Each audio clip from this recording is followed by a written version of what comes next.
Zero आवरमध्ये आपलं स्वागत. मी प्रसन्न जोशी. नमस्कार. काँग्रेसचे नेते आणि लोकसभेतील विरोधी पक्षनेते राहुल गांधी यांनी गेल्या वर्षी पार पडलेल्या निवडणूक प्रक्रियेबद्दल अगदी काहीच दिवसांपूर्वी प्रमुख वृत्तपत्रांमध्ये लेख लिहून गंभीर शंका उपस्थित केल्या होत्या. यानंतर आता पुन्हा एकदा राहुल गांधी मतदारांच्या संख्येत अचानक झालेल्या वाढीबाबत आक्षेप व्यक्त करत आहेत. पण फरक इतकाच आहे की राहुल यांच्या मागील लेखात त्यांनी निवडणुकीच्या एकूण प्रक्रियेबद्दल प्रश्न उपस्थित केले होते, तर यावेळी त्यांनी एका डिजिटल वृत्त संकेतस्थळानं न्यूज लॉन्ड्री या डिजिटल न्यूज पोर्टलनं जाहीर केलेल्या बातमीच्या आधारे थेट मुख्यमंत्री देवेंद्र फडणवीस यांच्याच मतदारसंघातील मतदानाच्या कथित गैरप्रकाराबद्दल टीका केलेली आहे. राहुल गांधींचं म्हणणं आहे, जे मुळात त्या रिपोर्टमध्ये सुद्धा आलेलं आहे, की इथे मतदान वाढवण्यात आलं, वाढलं, ज्यामध्ये अनअकाउंटेड, ज्याची पडताळणी झालेली नाही असे मतदार आहेत आणि हा आकडा काही हजारांमधला आहे आणि त्यामुळे याची चौकशी व्हावी. त्यांनी निवडणूक आयोगाला प्रश्न सुद्धा केलेले. पण मुळात ज्या रिपोर्टवरून देवेंद्र फडणवीस आणि राहुल गांधी यांच्यात वाद पेटलाय, त्या न्यूज लॉन्ड्रीच्या शोधवृत्तात काय तपास केलाय पाहूयात ग्राफिक्सद्वारे.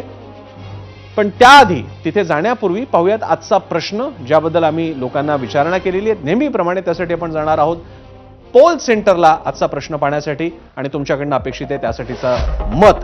पाहूयात झिरोवरचा आजचा प्रश्न. महाराष्ट्र विधानसभा निकालाच्या 7 महिन्यानंतरही राहुल गांधींचे आरोप, याचा महाराष्ट्र काँग्रेसला आगामी पालिका निवडणुकांमध्ये फायदा होईल का? आपलं उत्तर अपेक्षित आहे होय किंवा नाही मध्ये एबीपी माझाच्या एक्स, फेसबुक, युट्यूब आणि इंस्टाग्राम या आमच्या 4 सोशल मीडिया प्लॅटफॉर्मवर जाऊन आपण या प्रश्नाच्या खाली दिलेले पर्यायांपैकी एक पर्याय निवडू शकता, मत नोंदवू शकता आणि त्याच्या खालच्या सेक्शनमध्ये, कमेंट सेक्शनमध्ये मतही व्यक्त करू शकता. मत नोंदवा आणि मत व्यक्त करा.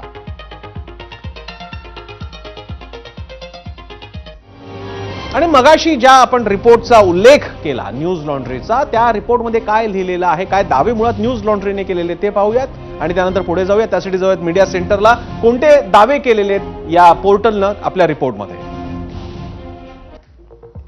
यातला पहिला मुद्दा आहे प्रामुख्यानं न्यूज लॉन्ड्रीच्या वृत्तानुसार 2024च्या विधानसभा निवडणुकीत फडणवीसांच्या नागपूर दक्षिण पश्चिम मतदारसंघात मतदार संख्या कमी काळात वाढली. किती कमी काळात? लोकसभा निवडणूक ते विधानसभा निवडणूक.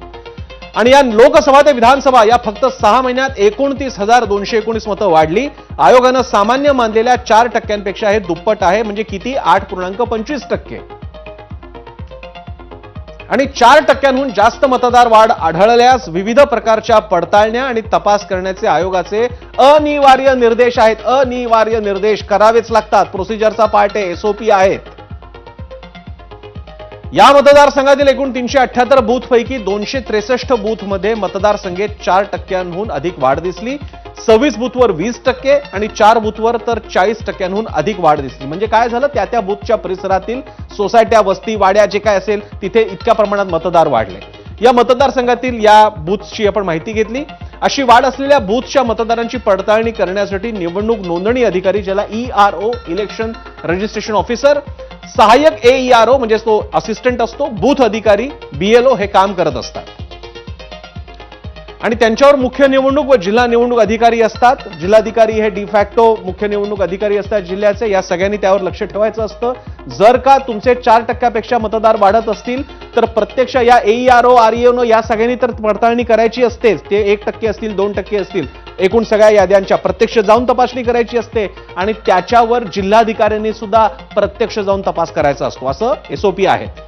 न्यूज लॉन्ड्रीच्या दाव्यानुसार त्यांनी संपर्क केलेल्या 12हून अधिक BLO पैकी 6 जणांनी अशी प्रक्रिया झाली नसल्याचं म्हटलंय. ते जे BLO होते, सगळ्यात निम्नस्तरीय कर्मचारी जे प्रत्यक्ष पडताळणी करतात, त्यातल्या 6 जणांचं म्हणणं होतं की अशी पडताळणी झालेली नाही आणि अन्य BLOंनी मात्र बोलणंच टाळलेलं किंवा प्रतिसाद दिला नाही. काही BLOंनी नव्यानं वाढलेल्या मतदारांच्या संख्येवर आश्चर्य व्यक्त केल्याचीही माहिती या अहवालात, या रिपोर्टमध्ये आलेली आहे. त्यांनी मान्य केलं की जेव्हा प्रत्यक्ष मतदार येत होते मतदानाच्या केंद्राच्या ठिकाणी, तेव्हा आम्हालाही प्रश्न पडला, कारण आम्ही अनेक वर्ष काम करतो, की नवी माणसं एवढ्या प्रमाणात कशी आली. असे हे सगळे मुद्दे. आणि यानंतर न्यूज लॉन्ड्रीचा हा लेख शेअर करून राहुल गांधींनी काय ट्विट केले पाहूयात ग्राफिक्सवर.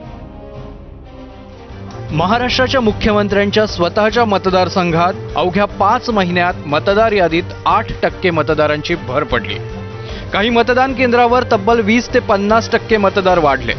अनोळखी व्यक्तींनी मतदान केल्याची नोंद BLOंनी केली.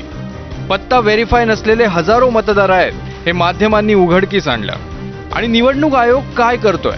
मौन आहे की या सगळ्यात सहभागी आहे? ही काही नजरचुकीनं झालेली एखादी घटना नाहीये, ही मतांची चोरी आहे. यावर पडदा टाकणं म्हणजे दुष्कृत्याची कबुली देण्यासारखं आहे.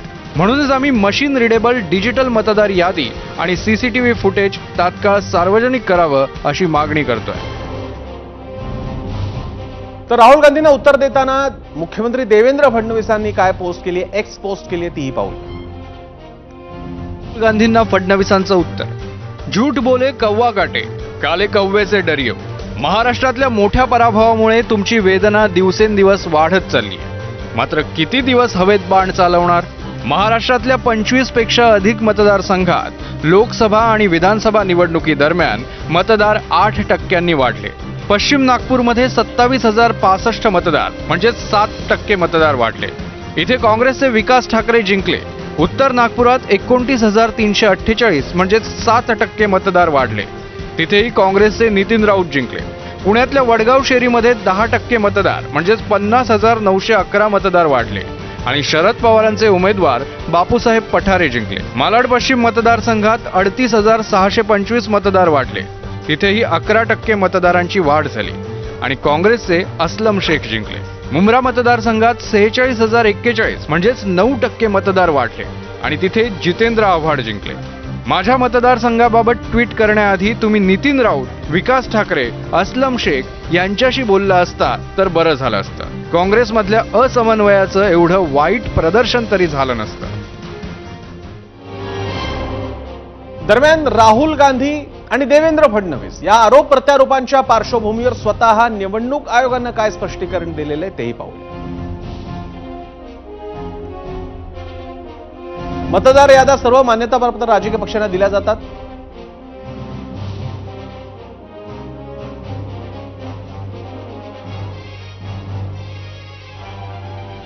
महाराष्ट्र विधानसभा निवडणुकीपूर्वी सर्व 288 मतदारसंघाच्या मसुदा आणि अंतिम मतदार याद्या तयार करण्यात आल्या. याच्या प्रती काँग्रेससह सर्व मान्यताप्राप्त राजकीय पक्षांच्या प्रतिनिधींना देण्यात आल्या होत्या. आणि मतदार यादीतील नावांबद्दल कुणालाही आक्षेप घेता येतो, दाद मागता येते. मात्र या काळात फक्त 89 आक्षेप नोंदवले गेले.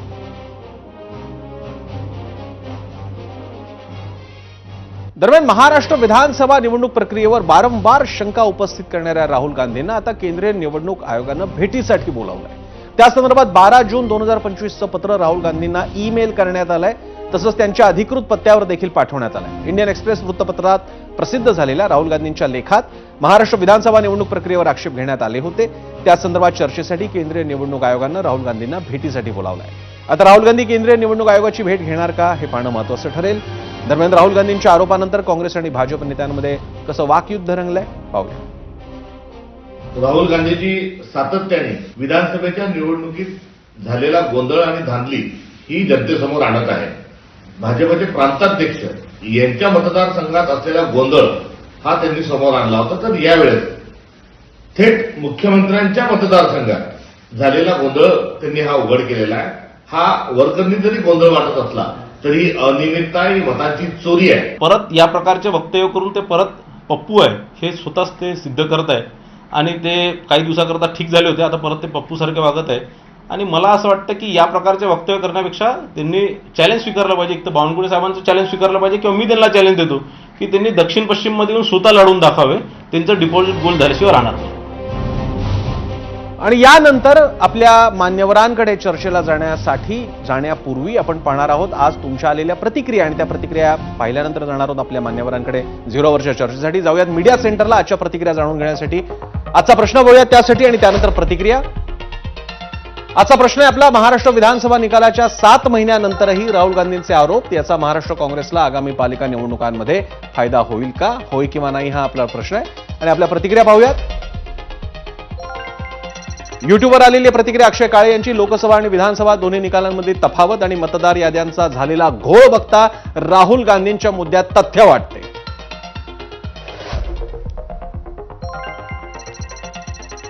आशिष मनोरे लिहितात, खरं काय ते जनतेसमोर येऊ दे. लोकसभेनंतर लगेच झालेल्या विधानसभा निवडणुकीत मतांचा एवढा फरक कसा काय? लोकांच्या या प्रतिक्रिया येत आहेत दोन्ही बाजूनी. हेलिक्स लिहितात, अरे तो पप्पू आहे, त्याला इतक्या गांभीर्यानं घेऊ नका, अशी टोकाची कमेंट आली आहे, ती आपण बघतोय. तर इंस्टाग्रामवर आलेली आहे, उज्ज्वल कुमार म्हस्के यांची ईव्हीएम हटवून बॅलेट पेपरवर निवडणुका घेतल्यास असे अनेक संशय निर्माण होणारच नाहीत. इन्स्टावर आलेली रवी थोरात यांची प्रतिक्रिया, ईव्हीएम हटाव देश बचाव. तेजस कोरे लिहितात, तेव्हाही निकालानंतर त्यानं असेच आरोप केले होते. फेसबुकवर आलेली प्रतिक्रिया, कल्पना देसाई यांची निवडणुकीत अजिबात फायदा होणार नाही, हे 100% निश्चित. फेसबुकवरची आणखी एक प्रतिक्रिया, चिन्मय विंकर यांची, काल गुजरातमध्ये एका सीटवर भाजप पडला, कोणी काही बोललं नाही ईव्हीएम बाबत.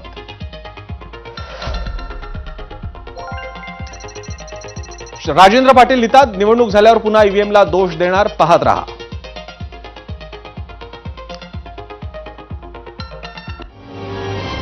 आणि यानंतर आपण जाणार आहोत गेस्ट सेंटरला, जिथे आपल्यासोबत आहेत अतुल लोंढे, काँग्रेसचे नेते आणि राष्ट्रीय प्रवक्ते. अतुल लोंढे, आपलं स्वागत. माझा पहिला प्रश्न आपल्याला या सगळ्या रिपोर्टच्या अनुषंगाने, इलेक्शन कमिशनने आपल्या राहुल गांधींच्या या वक्तव्याची दखल घेऊन पहिल्यांदा म्हटलं की आम्ही याबद्दलचे रोल्स, याबद्दलची माहिती, अपडेटेड लिस्ट ही फार आधीच जाहीर केली होती आणि ती सगळ्या राजकीय पक्षांना प्रक्रियेचा भाग म्हणूनच वाटली जाते. तर मग हे आरोप कशासाठी? अतुलजी. इलेक्शन कमिशनचं उत्तर हे अपूर्ण आहे. हं. नॉमिनेशनच्या शेवटल्या दिवशी जी आहे ती हो. फायनल यादी, सप्लिमेंटरी यादीची जाहीर होत असते. त्यानंतर 12-15 दिवसच निवडणुकीच्या प्रचाराला आपल्याला मिळत असतात. त्यामुळे पहिलं खोटं. दुसरं खोटं माझ्याकडे हे उत्तर आहे इलेक्शन कमिशनचं.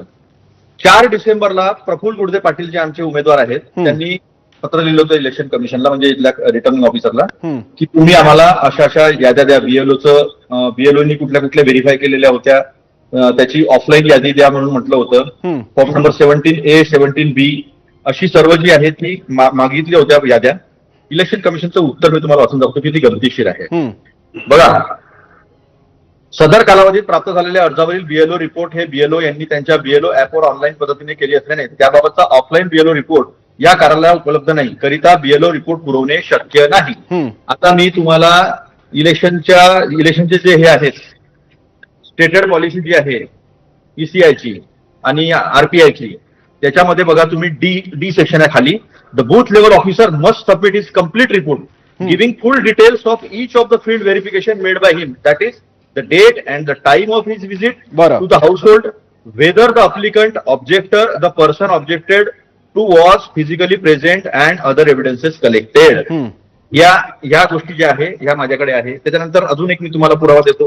इथे माझ्याकडे एक यादी आहे मतदारांची, जी नोंदणी केलेली आहे ना त्याची यादी आहे.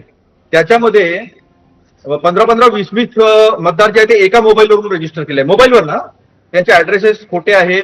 बीएलओना आम्ही विचारलं, बीएलओना माहित नाही आहे, आमच्या बीएलओला इन्फॉर्मेशन दिली नाही आहे. प्रेक्षकांच्या माहिती करता सांगतो मी, बीएलओ हा block level officer, booth level officer हा गव्हर्नमेंटचा अधिकारी असतो, आणि BLA block booth level agent हा पक्षांचा असतो, अनेक पक्षांचा, वेगवेगळ्या पक्षांचा एजंट असतो. त्याला बोलवायचं असतं, त्या ठिकाणी व्हेरिफिकेशन करायचं असतं, ते बोलवल्या गेलं नाही आहे. आता 9975665558 या नंबरवर कमीत कमी 4 पासून 34 म्हणजे 30 मतदार जे आहेत त्याची नोंद जी आहे ती एकाच मोबाईलवर झालेली आहे. त्याच्यानंतर 7767065285 ज्याच्यावरून 207-164 168 म्हणजे 22 आणि 7 29 30 मतदार जे आहे हे प्रातिनिधिक आहे. अशी आमच्या जो पूर्ण यादी आहे हे याची नोंद जी आहे ती एकाच मोबाईलवरून झाली. आपल्याला आठवत असेल कॅगनी मागे गडबड घोटाळा काढला होता आयुष्यमानचा, एकाच मोबाईलवरून 6-7 लाख जे आहे त्या आयुष्यमानचे रजिस्ट्रेशन करून पैसे उकडण्यात आलेले होते. तसंच हे प्रकरण आहे. आता आम्ही काय मागितलं प्रसन्न, ऐका ना तुम्ही, कसं आहे आपण वरवर जाऊ नये. मी काही कुठल्या अभिनिवेशाने बोलत नाही, जे पुरावे आहे ते समोर ठेवतोय आणि ते कागदोपत्री ठेवतोय. आता ह्या 4 डिसेंबरला मागितलेल्या पत्राचं उत्तर जे आहे ते 15 जूनला येतं. जनरली 30 दिवसामध्ये माहिती अधिकारमध्ये दिली पाहिजे, पण दिली नाही. आणि ते पत्र कसं, आम्ही विचारलं त्यांना की द्या आम्हाला ती माहिती, त्यांनी कसं सांगितलं नाही थांबा तुम्ही 2-4 दिवस. 2-4 दिवसामध्ये चंदीगडच्या कोर्टाने सांगितलं होतं की तुम्ही, चंदीगड हायकोर्टचा निकाल आपल्याला कल्पना आहे, त्यांनी सांगितलं होतं की तुम्ही सगळी माहिती जी आहे सीसीटीव्ही फुटेज आणि मशीन रिडेबल वोटर लिस्ट जी आहे ती द्या असं म्हटलेलं होतं. त्याच्यामध्ये कायद्यामध्येच बदल केला आणि कायद्यामध्ये बदल करून अशी कुठलीही माहिती जी आहे देता येणार नाही अशा पद्धतीचा कायदा केला. चोर के दाढी में तिनका जे आहे ते तर आपल्याला दिसूनच देते. आता झूठ बोले कौवा काटे, चुनाव आयोग जवाब नहीं देगा तुम देखते रहियो, है ना, मैं मैके चले जाऊंगी तुम देखते रहियो, चुनाव आयोग जवाब नहीं देगा तुम देखते रहियो, अशा पद्धतीचे त्याला जोड मला देता येईल. पण प्रश्न हा राहुल गांधीजी किंवा देवेंद्र फडणवीस असा नाहीये. प्रश्न हा लोकशाहीचा आहे. आता मला तुम्ही सांगा की तुम्ही आम्हाला खोटं ठरवा ना, काही प्रॉब्लेम नाही, तुम्ही आम्हाला खोटं पाडून द्या, आम्ही मान्य करायला तयार आहे. तुम्ही 76 लाखाचं जे मतदान आम्ही म्हटलं आहे की 85 विधानसभेमध्ये 12,000 बूथवर जे 76 लाख मतदान झालं, ज्याचं तुम्ही डिव्हिजन करा, 600 मतदान हे प्रत्येक बूथवर येतं. 5 वाजता नंतर कोणता बूथ 10 तास सुरू होता हे सांगावं. एका मतदानाला तरी आम्ही 1 मिनिट देतोय, तसं 2.5 ते 3 मिनिट लागतात एका मतदानाला. तर कोणता बूथ सकाळी 3 ते 4 वाजेपर्यंत चालू होता त्याचं उत्तर द्यावं. तुम्ही वोटर लिस्ट का देत नाही? तुम्ही 17A मध्ये पूर्ण रजिस्टर असतं, पूर्ण वोटरची माहिती असते, ते सगळं लपवता का बरं आहे? तुम्ही देत का नाही आहे? तुम्ही एकदा देऊन आम्हाला खोटं ठरवून टाका ना, काही प्रॉब्लेम नाही. पण तुम्ही लपवता आहात, तुम्ही देत नाही. इलेक्शन कमिशनकडे आम्ही जाऊन आलो, नाना पटोलेजी त्यावेळेस होते, मी तिथले कंट्रोल रूमचा चेअरमन होतो महाराष्ट्राच्या. म्हणजे आमचा जो बूथ सगळ्या इन्फॉर्मेशन ज्या होत्या त्या आमच्याकडे होत्या. त्याच्यानंतर त्याच्यात पवन खेरा जे होते आमचे राष्ट्रीय चेअरमन, त्यानंतर अभिषेक मनु सिंघवी होते, जयराम रमेशजी होते, गुरदीप सप्पलजी होते, सगळे नेते जे आहेत तिथे आम्ही गेलो होतो, शेवशाही ऐकवली. मग राहुल गांधींनी जे पत्र लिहिलं होतं हिंदू इंडियन एक्सप्रेसमध्ये, त्याला जे 3 पानाचं उत्तरात काहीच नाही आहे, शेरोशायरी आहे. आणि इलेक्शन कमिशननी आता जे सांगितलं 12 जूनला पत्र पाठवलं, 100% जाणार ना, का नाही जाणार? आम्हाला तुम्ही माहिती देत नाही, तुम्ही कायदे बदलवता. सुप्रीम कोर्टाने निवडणूक आयोगांच्या आयुक्तांच्या निर्मितीची समिती केली होती. त्या समितीमध्ये सर्वोच्च न्यायालयाचे मुख्य न्यायाधीश, प्रधानमंत्री आणि विरोधी पक्ष नेते. तुम्ही तो कायदा बदलवून टाकला. म्हणजे त्याची तटस्थता आणि ते लोकशाहीत्मक प्रक्रिया जी आहे ती तुम्ही हुकुमशाहीकडे नेली आणि एक ज्युनियर मंत्री त्याच्यामध्ये सभासद राहील असं करून तुम्ही सुप्रीम कोर्टाचे जे मुख्य न्यायाधीश आहेत त्यांना काढून टाकलं. ठीक आहे. मी अतुलजी, एक चर्चेचा पहिला राऊंड पूर्ण होण्याच्या दृष्टीने तुम्ही एक चर्चेची फ्रेम सेट करण्यासाठी एक चांगला मुद्दे दिलेले. मी आता ते दयाशंकर तिवारी यांच्याकडे घेऊन जातो. नागपूरचे भाजपचे शहराध्यक्ष आहेत दयाशंकर तिवारी. तिवारीजी, स्वागत आहे आपलं या कार्यक्रमामध्ये. माझा आपल्याला स्पेसिफिक प्रश्न आहे की आता जो हा आलेला रिपोर्ट समोर आलेला आहे, ज्यामध्ये दक्षिण पश्चिम या देवेंद्र फडणवीसांच्या मतदारसंघातल्या वाढीव मतदाराच्या टक्क्याबद्दल आक्षेप व्यक्त करण्यात आलेले आहेत, त्या बाबतीत आपलं काय म्हणणं आहे?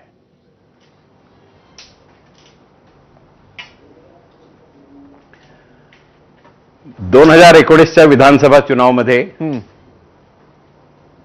जी मतदातांची संख्या होती, ती मतदातांची संख्या, आवाज येणं बंद झाला. हो, येतोय, तुमचा आवाज येतोय. तिवारी, तुम्ही सलग बोला, आम्हाला ऐकायला येतंय.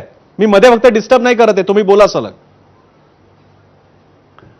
2019च्या विधानसभेमध्ये जी मतदातांची संख्या होती, ती मतदातांची संख्या दक्षिण पश्चिम विधानसभा क्षेत्रात 2024च्या लोकसभेमध्ये कमी झाली.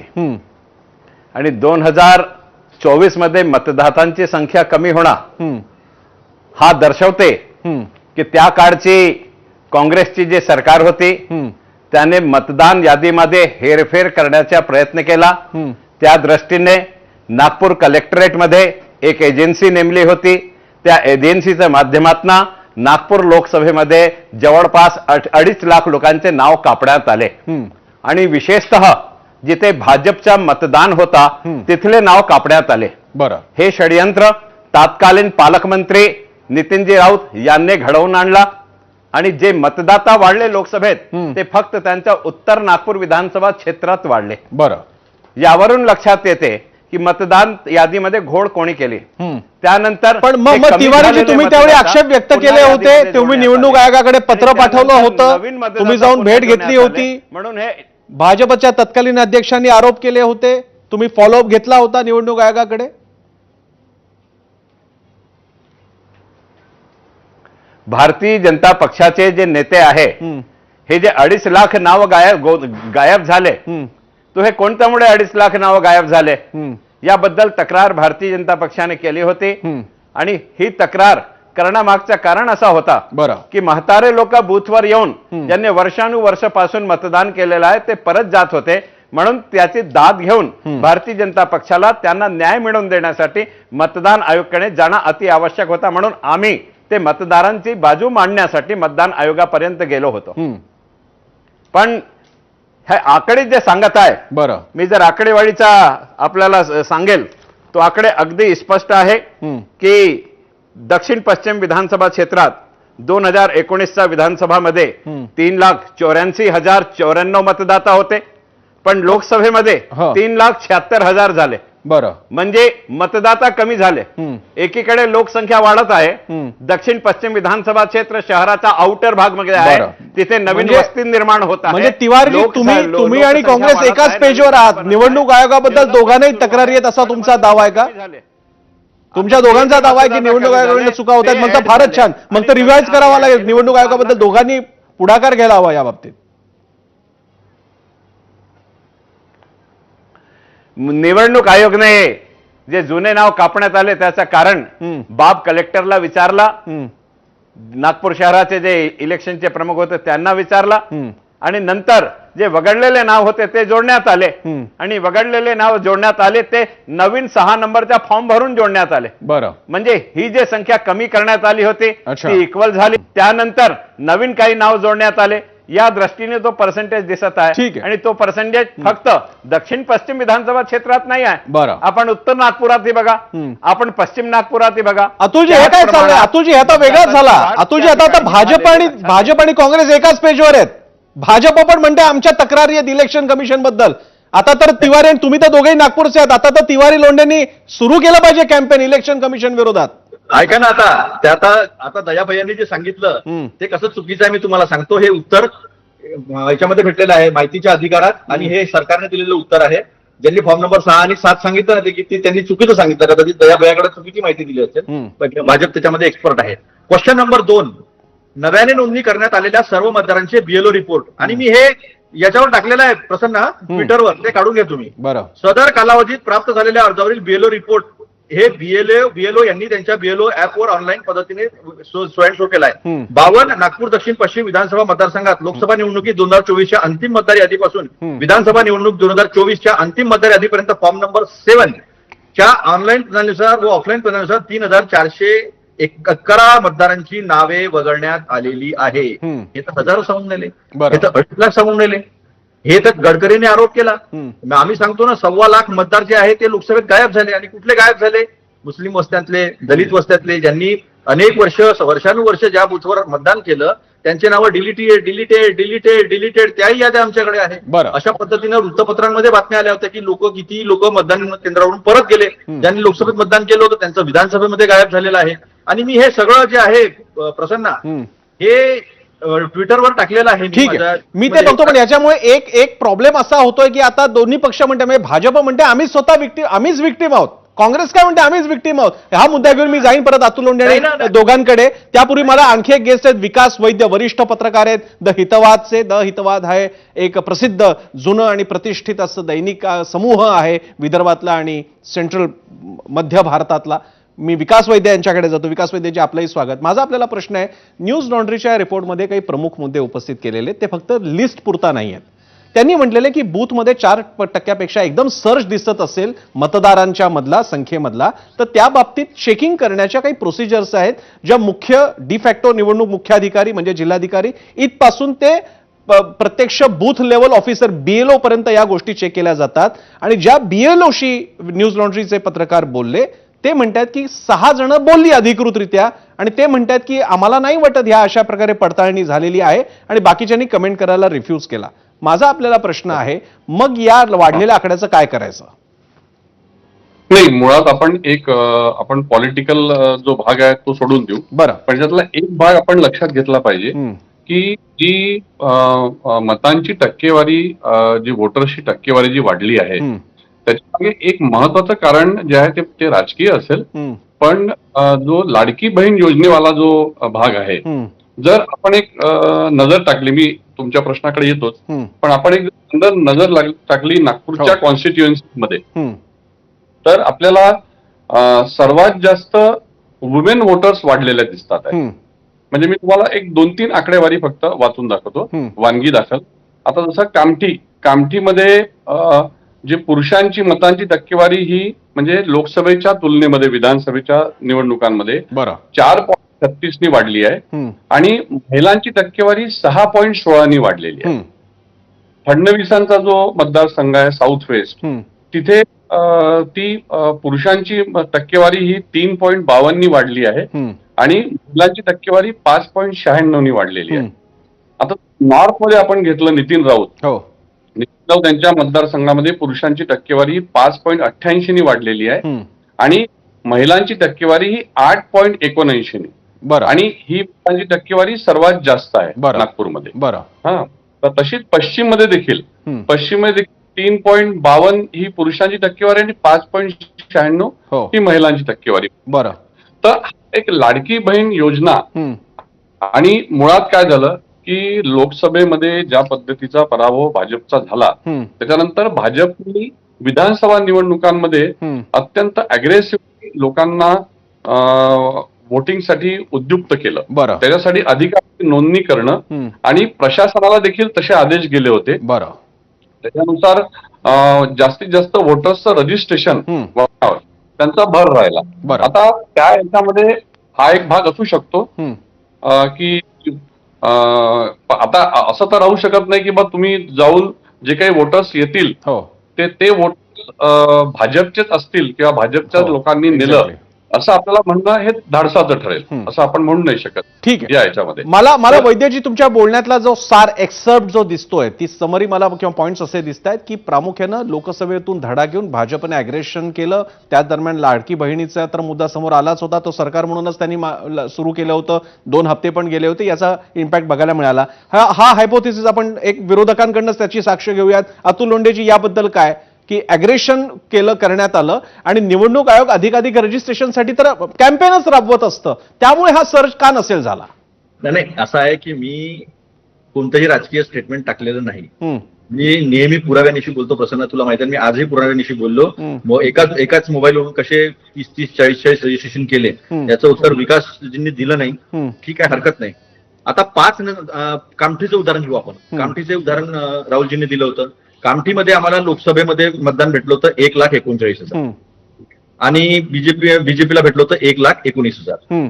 लोकसभेमध्ये आम्हाला भेटलं 1,34,000. स्टेबल राहिलं आमचं मतदान. आणि हे 1,19,000 वरून डायरेक्ट 1,76,000 गेले, 56,000 मतदान वाढलं. आणि हे वाढलेलं मतदान सगळं बीजेपीला गेलं. असं म्हणता येत नाही. जे विकासराव म्हणतात ना, त्यांना ते त्याचं उदाहरण देतोय. दुसरं उदाहरण, ministry of health and family welfare जे आहे केंद्राचं, त्याच्याप्रमाणे अडल्ट पॉप्युलेशन म्हणजे 18 वर्षाची लोकसंख्या जी आहे ती 9,54,00,000 आहे. आणि महाराष्ट्रातली मतदार यादी दाखवते 9,70,00,000. 9,70,00,000 दाखवते. आम्ही 76,00,000 जे मतदान वाढलेलं आहे. कोणत्याही लोकांनी तुम्ही लाईन लावून घ्या आणि आम्हाला 600 बूथ, एका बूथवर 600 मतदान वाढलं सरासरी. एका बूथवर 600 मतदान, which is very big thing. एका बूथवर जनरली 850 ते 1200 पर्यंत मतदार असतात आणि मतदान हे जनरली जे आहे ते 600 पर्यंत होत असतं दिवसभरात. पण 5 वाजता नंतर किती लोकांना चीट दिल्या ते सांगत नाहीत. 5 वाजता नंतरचं व्हिडिओ फुटेज देत नाहीत. म्हणजे जर 600 मतदान एका बूथवर व्हायचं असेल 12,000 बूथवर, तर मग ते मतदान सकाळी 3 ते 4 वाजेपर्यंत चाललं पाहिजे. मला माहिती आहे नागपूरमध्ये शेवटला बूथ आमच्याच इकडला होता, कारण आम्ही तो त्याला मतदानासाठी अजून 1.5 तास त्याला उघडं ठेवायला लावलं. याचं कारण असं होतं की मशीन 1.5 तास बंद होती. तर आम्ही 6 पासून 7:30 पर्यंत ते चालू ठेवायला लावलं. 1.5 तास मतदान गेला होता, तो नियम आहे. त्या नियमाने 7:30. बाकी सगळे मशीन जे आहे ते 7:30-7 पर्यंत पॅक होऊन चालले गेलेले होते, कारण आमचे लोक मागे होते. आता हे सगळं जे आम्ही ते पुराव्यानिशी सांगतो. मी आता तुम्हाला सांगितलं होतं की किती मतदार कमी झाले, तर कमी झालेले मतदार 3,411 होते. हे सरकारचं उत्तर आहे इलेक्शन कमिशनचं. आणि नागपूर दक्षिण पश्चिम विधानसभा मतदारसंघात लोकसभा निवडणूक 2024च्या अंतिम यादीपासून विधानसभा निवडणूक 2024च्या अंतिम मतदार यादीपर्यंत फॉर्म नंबर 7च्या ऑनलाईन प्रणालीनुसार व ऑफलाईन प्रणालीनुसार 33,712. तिवारी मला एक सांगा, मी तर पुराव्यानिशी बोलतोय. तिवारीजी, ऐका ना, 4 डिसेंबरला माहिती मागितलेली. ठीक आहे, तिवारींना विचारूयात. मी शेवट त्यांच्यावरच करतो. तिवारीजी, अतुल लोंढेंच्या मुद्द्यांचं काय करायचं?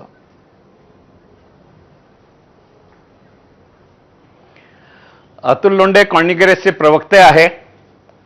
राहुल गांधी जे बोलले असतील त्यांना शेल्टर करणं त्यांची जबाबदारी आहे.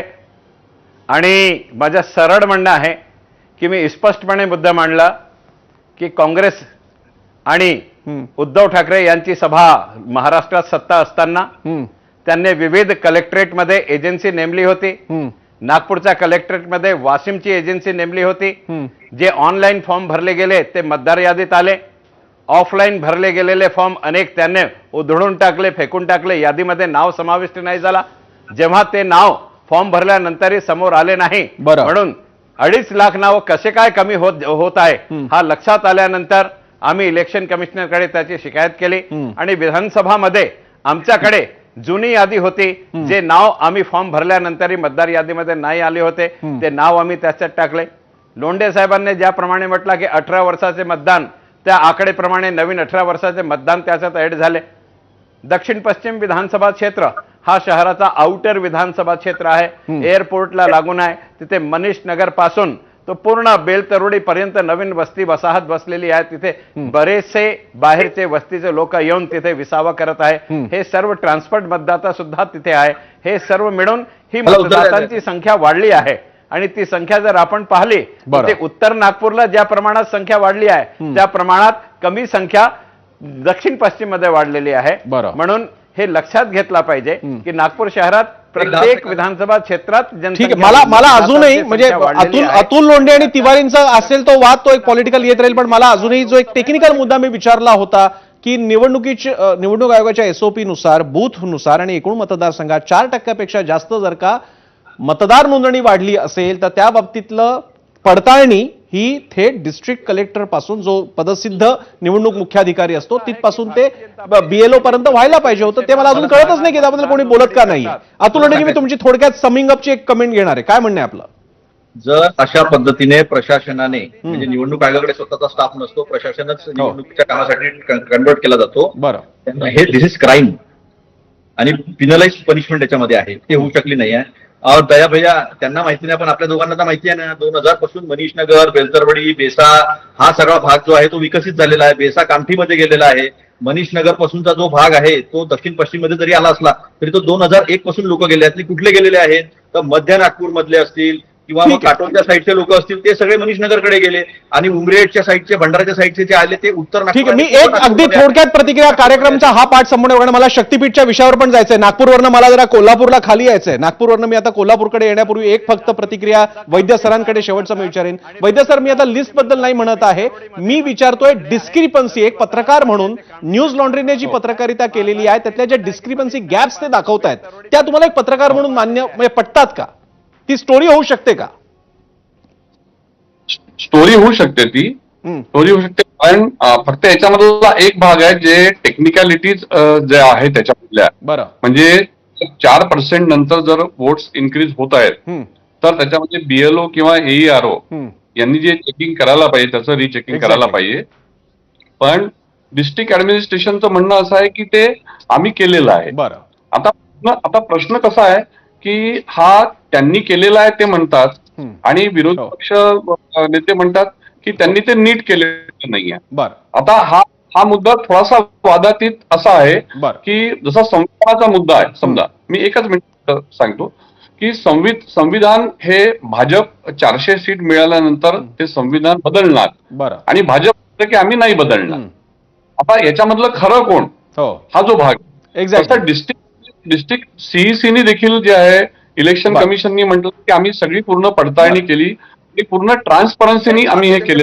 ठीक, आता ही चर्चा होत राहील. आता हा शेवटी निवडणूक आयोगाकडे गेलेला बॉल आहे. त्याच्यात आपल्याला बघावं लागेल की राहुल गांधी जेव्हा निवडणूक आयोगाला भेटतील तेव्हा त्यांच्यात काय संवाद होईल. कारण खात्री आहे राहुल गांधी बाहेर येऊन त्या बाबतीत सगळे अपडेट सांगतीलच आणि यानंतर निवडणूक आयोग काय सांगतोय, कारण निवडणूक आयोग सुद्धा नंतर सांगणार आहे की आम्ही सगळं स्पष्टीकरण दिलेलं आहे. तोपर्यंत आताच्या या विषयासाठी, कारण या निमित्तानं पुन्हा एकदा दक्षिण पश्चिम मतदारसंघ मुख्यमंत्र्यांचा चर्चेत आला होता. अतुल लोंढेजी, तुमचे, तिवारीजी आणि वैद्यजी आभार.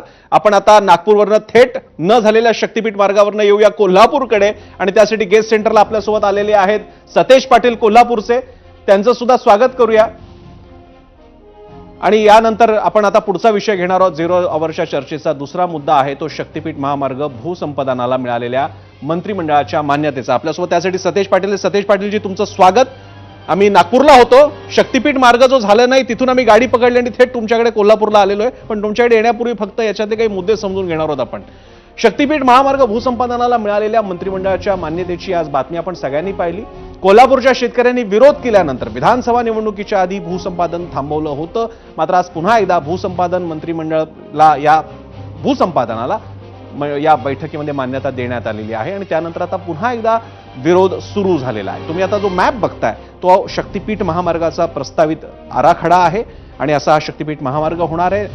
विदर्भापासून नागपूरपासून खाली थेट गोवा बॉर्डर महाराष्ट्राची तिथपर्यंत जातो आणि याच्यातल्या अनेक जिल्ह्यांमधला विरोध होणारे काही भाग आहेत. त्याच्यामध्ये धाराशिव, नांदेडमध्ये काही प्रमाणात, सोलापूरमध्ये काही प्रमाणात, सांगलीपेक्षा कोल्हापूरमध्ये मोठ्या प्रमाणात याला विरोध होतोय आणि हीच चर्चा आपण पुढे घेऊन जाणार आहोत. यासाठी बोलण्याकरता आपल्यासोबत सतेज पाटील. मी पुन्हा एकदा गेस्ट सेंटरला जातो. सतेज पाटीलजी, इतका विरोध असताना सुद्धा आज मंत्रिमंडळानं थेट निर्णय घेतलेला आहे. आपली पहिली प्रतिक्रिया. हॅलो, बोला सतेज पाटीलजी, बोला. आम्ही ऐकतो. हॅलो, बोलतोय, बोला. नमस्कार. नमस्कार, बोला. नाही, मुळात लोकसभेच्या आधीपासून ज्यावेळी हा प्रोजेक्ट आला त्यापासून या 12 जिल्ह्यातल्या लोकांचा याला विरोध होता. कारण की एक्झिस्टिंग रस्ते इथं आहेत. विशेष करून रत्नागिरी नागपूर हायवे हा या रस्त्याला पॅरलल रस्ता आहे, त्यामुळे ह्याची आवश्यकता नाही असं आमचं मत आहे.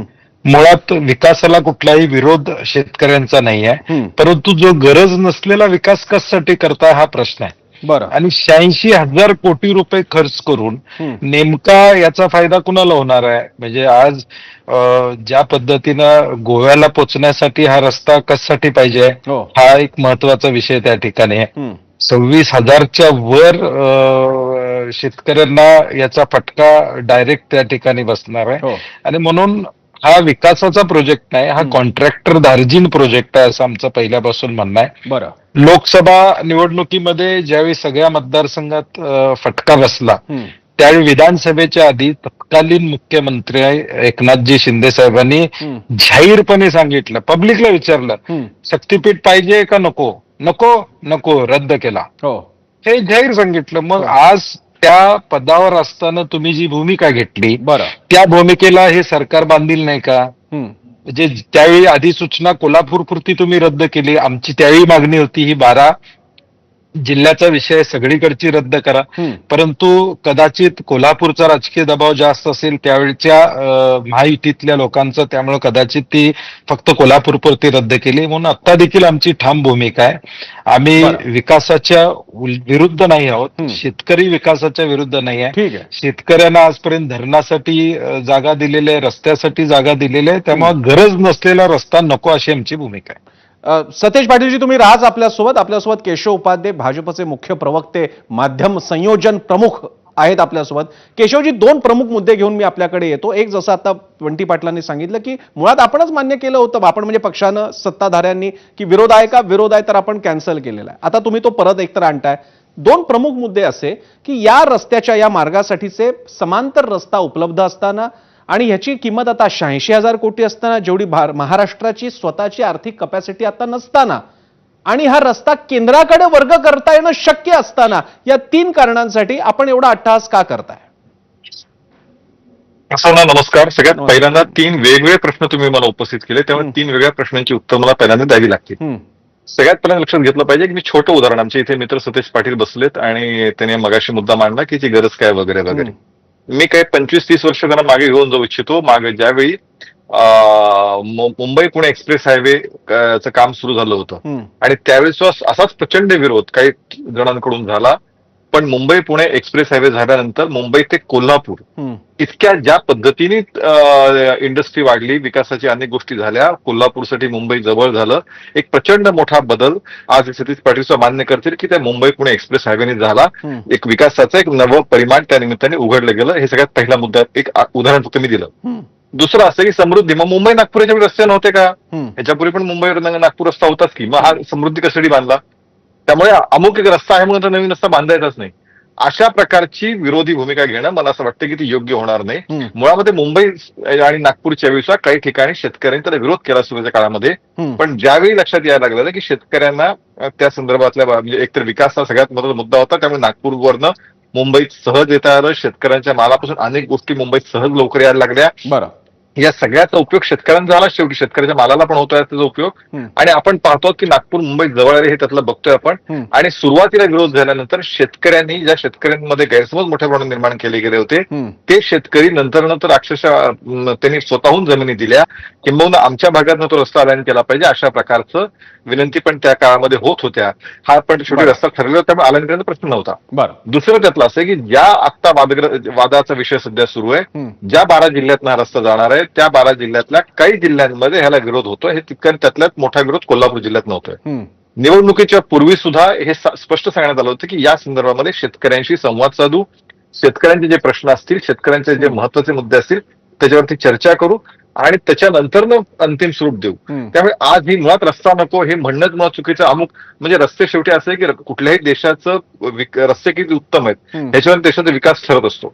त्यामुळे जर एक मोठा रस्ता तयार होत असेल, एक शक्तीपीठ मार्ग तयार होत असेल, तर त्याला जाणीवपूर्वक विरोध करण्याचं कारण नाही. प्रश्न शेतकऱ्यांचे जरूर असतील.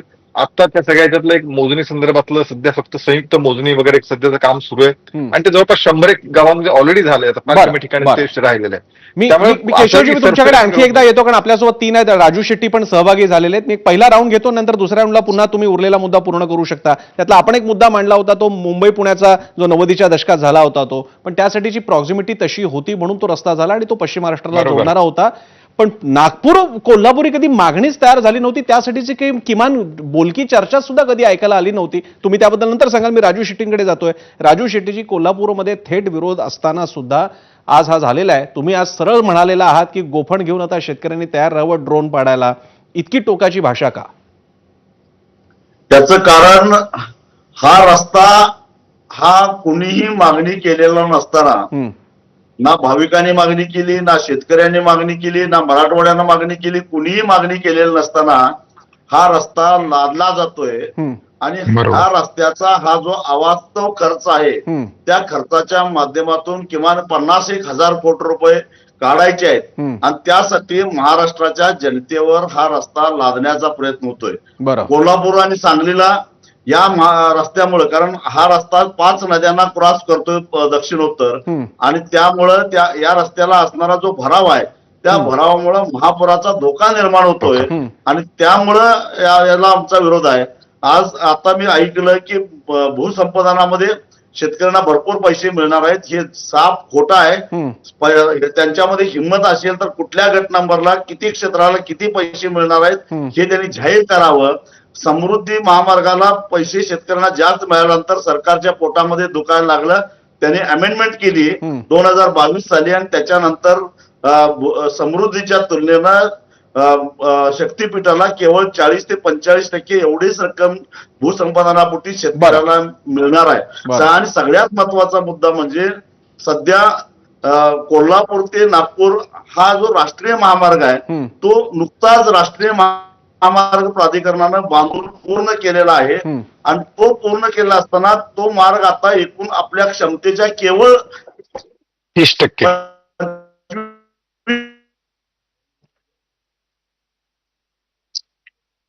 राजू शेट्टीजी, तुमचा आवाज फ्रीज झालाय, पण मला बेसिक तुमचा मुद्दा कळलेला आहे. मी एक मुद्दा घेतो सतेज पाटलांकडे आणि पुन्हा केशवपदेंकडे दोन्ही नेत्यांचा मुद्दा घेऊन येतो. सतेज पाटीलजी, आता जे राजू शेट्टी सांगत होते, प्रश्न पिकाखालची जमीन जाण्याला विरोध आहे का चांगला योग्य तो बाजारभाव मिळण्याचा मुद्दा आहे? तो असेल तर निगोशिएशन्स वेगळे होतील. नाही, मुळात राजू शेट्टीजींचा म्हणण्याचा उद्देश एवढा होता की जे अपप्रचार केला जातो की मोबदला मिळणार आहे ते साफ खोटा आहे हे त्यांचा सांगण्याचा प्रयत्न आहे. आणि मुळात विरोधच आहे रस्त्याला. कारण की ज्याचा उल्लेख राजू शेट्टींचं कट झालं, नॅशनल हायवेचे नॉर्म सांगतात 30 ते 40 कोटी रुपये पर किलोमीटर. हा जातोय 100 कोटी रुपये रस्ता. नॅशनल हायवेचे 30 ते 40 कोटी रुपयाचा नॉर्म आहे. तो मुद्दा ते सांगणार होते. आणि दुसरा मुद्दा आहे 86,000 कोटी रुपये खर्च करून मी तो मुद्दा विधान परिषदमध्ये मांडला की दरवर्षी 3,000 कोटी रुपये टोल गोळा झाला तर पुढच्या 27 वर्षे लागतील ह्याला वसूल व्हायला. म्हणजे शक्तीपीठाकडे जाणाऱ्या लोकांनी 500 रुपये भरले तरच त्या शक्तीपीठाचं दर्शन होणार आहे. मुद्दा क्रमांक 1. मुद्दा क्रमांक 2, हा टोलचा विषय नाही आहे. हा व्हॅल्युएशनचा गेम आहे. बरं. हा रस्ता झाल्यानंतर आज मी आकडेवारी सभागृहात जाहीर करणार आहे की कुठल्या कंपनीला कुठला कॉन्ट्रॅक्ट मिळाल्यानंतर शेअर मार्केटमध्ये त्याची व्हॅल्यू 10 आणि 15% वाढलेली आहे. बरं. हा स्टॉक एक्सचेंजचा गेम चालू आहे. हा प्रोजेक्ट म्हणजे भविष्य काळातल्या स्टॉक मार्केटमध्ये त्या कंपनीची व्हॅल्युएशन वाढवणं यासाठी बरं. टोल हा विषय बाजूलाच आहे. बरं. म्हणजे आपण आता सगळी चर्चा उद्याच्या काळात टोल लागेल लोकांना वगैरे हा नाही आहे. उद्देश वेगळाच आहे या रस्त्याचा. बरं. आणि म्हणून हा रस्ता गरजेचा नाही. आणि आमचे मित्र केशवजी म्हणले ते मुंबई पुणा हा वेगळा विषय होता. त्याला विरोध झाला असेल परंतु लोकांनी मान्य केला. इथं एक्झिस्टिंग रस्ता आहे. म्हणजे समृद्धीवरनं छत्रपती संभाजीनगर ते सोलापूरला येणारे मार्ग आपल्याकडे त्या ठिकाणी आहेत. अनेक रस्ते आहेत. मी सांगू शकतो ते परवा लोकसत्ताच्या बरं. लेखामध्ये मी लिहिलेले बरं. आहेत की जे नॅशनल हायवेला येतात. आणि गोव्याला कुठली बाजारपेठ आहे? मुंबई आम्ही समजू ठीक आहे. शकतो मुंबईला येणारी, परंतु गोव्याला कुठली बाजारपेठ आहे की ज्या नागपूरवरनं गाडीनं माणूस गोव्याला त्या ठिकाणी जाणार आहे?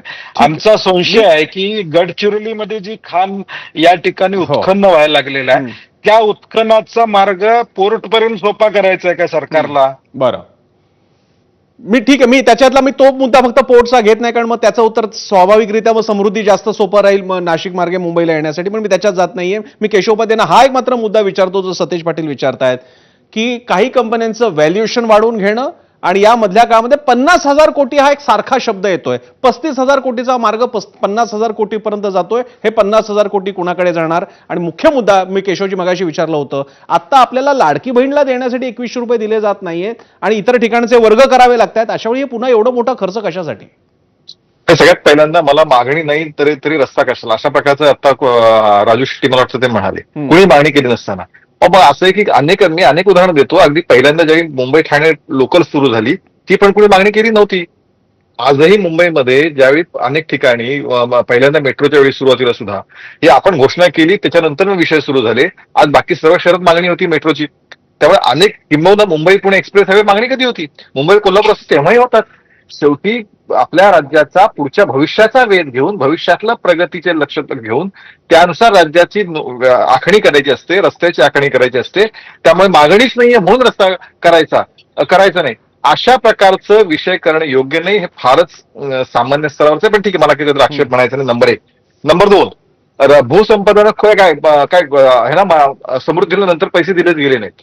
मुळामध्ये असं आहे की समृद्धीच्या वेळी सुद्धा एक त्यावेळी नियम केला गेला की ज्यांनी स्वतःहून जमीन म्हणजे एकतर रेडी रेकनर किंवा त्या गावातले टॉपचे जे 50 व्यवहार आहेत त्याची सरासरी याच्यापेक्षा ज्यांनी स्वतःहून दिलं त्याच्यात 5 पट आणि ज्यांची जमीन घ्यावी लागली तर ते 4 पट, अशा प्रकारचा ज्यातनं समृद्धीच्या शेतकऱ्यांचा पुरेसा एवढा खर्च आता समृद्धी झाला. केशवजी हे सांगा, या खर्चाची आता गरज आहे का? या क्षणी 50,000 88,000 83,000 कोटी आणणार कुठून? एक मिनिट त्याचं उत्तर देतो. असं आहे की बऱ्याच वेळा त्यावेळी ती जी राज्याची रस्ते किंवा इन्फ्रास्ट्रक्चरच्या गोष्टी असतात त्यावेळी त्या लगेच दुसऱ्या वर्षी प्रॉफिटमध्ये चालतील असं नसतं. अनेक शहरामध्ये आजही आपण सार्वजनिक बस सेवा या तोट्यात चालवतो, कारण मुळात त्या सर्वसामान्यांसाठी असतात आणि समाज कल्याणाचं काम राज्याचं असतं. त्यामुळे उत्तम रस्ते तयार करणं हे सुद्धा एक राज्याचं काम आहे. त्यामुळे उद्यापासून ते 500 रुपये टोल का 1000 टोल लोन कसे जाणार हा प्रश्न सुद्धा इथे गैरलागू आहे. राज्याचं पुढचे 50-100 वर्ष लक्षात घेऊन या राज्याची आखणी अशा पद्धतीने करावी लागते. समृद्धीवरती अशी जोर प्रचंड टीका झाली, पण जे टीकाकार होते त्या समृद्धीचं कौतुक करतायत आणि हेच मुंबई पुणे एक्सप्रेस हायवेच्या वेळी पण घडलं होतं, कारण मी त्या सगळ्या प्रसंगाला साक्षीदार आहे. त्यामुळे केवळ टीकेसाठी टीका. आता याला प्रश्न मगाशी काय कुठल्या तरी कंपनीचं व्हॅल्युएशन, मला असं वाटतं कुठल्या कंपनीचं व्हॅल्युएशनशी राज्याला काय राजकीय नेत्यांना काय देणं घेणं आहे? असं आहे की ज्या पद्धतीने ओपन टेंडरमध्ये जर ते कोणी येत असेल आणि ओपन टेंडरमध्ये मान्य नसेल तर प्रत्येकाला, आता आपण नुकतेच ते प्रकरण बघितलं, हायकोर्टाने एक टेंडर नाकारलं, रद्द करायला लावलं. त्यामुळे सुप्रीम कोर्टाने हे रद्द करायला लावलं. त्यामुळे हा प्रश्न कुणाचं व्हॅल्युएशन याच्यामध्ये कुणाचं व्हॅल्युएशन वाढवायचं असेल तर ते महाराष्ट्र राज्याचं व्हॅल्युएशन याच्यातनं वाढणार आहे, त्याची काळजी आपण केली पाहिजे. नंबर 1. नाही, मी केशवजी मला एक मुद्दा कळला, कारण मला वेळेची मर्यादा पाळावी लागेल, पण तुमच्या मुद्द्यामध्ये एक मुद्दा यासाठी की टेंडर किंवा व्हॅल्युएशन यासाठी महत्वाचं ठरतं, कारण काही विशिष्ट अधिकारी जेव्हा रिटायर्ड झाल्यानंतर सुद्धा त्यांना एक्सटेन्शन मिळतात, तेव्हा मात्र खरंच कौतुक वाटतं की अशी काय कौशल्य असतात विशिष्ट एजन्सीजमध्ये, व्यक्तींमध्ये, अधिकाऱ्यांमध्ये. म्हणून तो प्रश्न होता बहुधा सतेज पाटलांचा. मी शेवट करायला फक्त मी शेट्टींकडे जातोय कारण मगाशी त्यांचा फ्रेम डिस्कनेक्ट झाली होती. शेट्टीजी मला अगदी शेवटचं आणि ब्रीफ उत्तर द्या प्लीज, की हे चालूच राहिलं तर तुम्ही काय मार्ग दाखवणार आहात शेतकऱ्यांना, तुमची भूमिका काय असेल? हा सरळ सरळ दरोडा आहे. म्हणजे भविष्यामध्ये या रस्त्यावरून प्रवास करणाऱ्या प्रवाशांच्या खिशावर तर दरोडा आहेच, पण शेतकऱ्यांच्या जमिनी कवडीमोल किमतीनं घ्यायच्या. आज पोलीस ज्या पद्धतीनं वागतायत, एखाद्या सुपारी बहादर गुंडानं वागावं त्या पद्धतीनं पोलीस वागतायत. आज धाराशिवला तशाच पद्धतीनं त्यांनी वर्तन करण्याचा प्रयत्न केला, पण सुदैवानं मोठ्या संख्येनं शेतकरी जमा झाले, त्यामुळं पोलिसांना पळ काढावा लागला.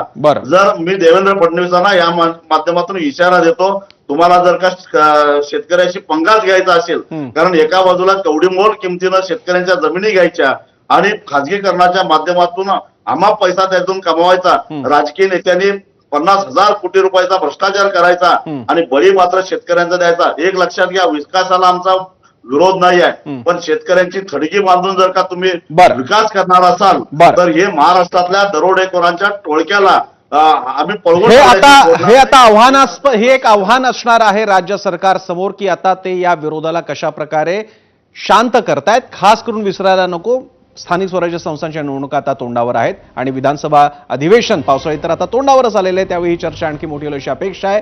झाली तर या चर्चेसाठी किमान 0 आवरच्या आपण सगळ्यांनी वेळ दिला. केशव उपाध्यायजी, सतेज पाटीलजी आणि राजू शेट्टीजी आपले आभार. इथेच थांबूया 0 आवरमध्ये. पाहत राहा एबीपी माझा.